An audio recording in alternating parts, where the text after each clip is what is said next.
चला तर मंडळी, आज बघूया माझ्या आईच्या हातचं चिकन. तर इथे कांदा आणि तेलात कांदा चांगला परतला आणि छान असं चिकनला मीठ आणि हळद लावून घेतलं. त्यानंतर ग्रेव्हीसाठी इथे टमॅटो, कांदा, जिरे, खोबरं असं सगळं काही वाटण्यासाठी तयार केलं आणि वाटून घेतलं. आणि त्यानंतर ते सगळं वाटण त्या तेलामध्ये ॲड केलं आणि छान असं परतून घेतलं.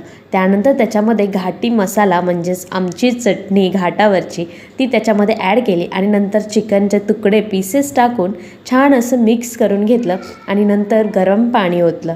गरम पाणी ओतल्यानंतर छान अशी एक उकळी काढली आणि तुम्हाला जेवढा रस्सा पाहिजे तेवढा ठेवायचा. आमच्याकडे खूप रस्सा लागतो, पितात बरं का इकडे वाट्याने वाटा. नंतर कोथिंबीर वरती भुरभरली आणि छान अशा रस्सा चिकन रेडी झाला. आणि मी कसं खाते ते तुम्ही बघाच. तर इथे मी कुचकरून चपाती घेतलेली आहे आणि छान असं चिकनचे पीसेस वरती टाकलेले आहेत. मस्त असं कांद्यावर लिंबू पिळला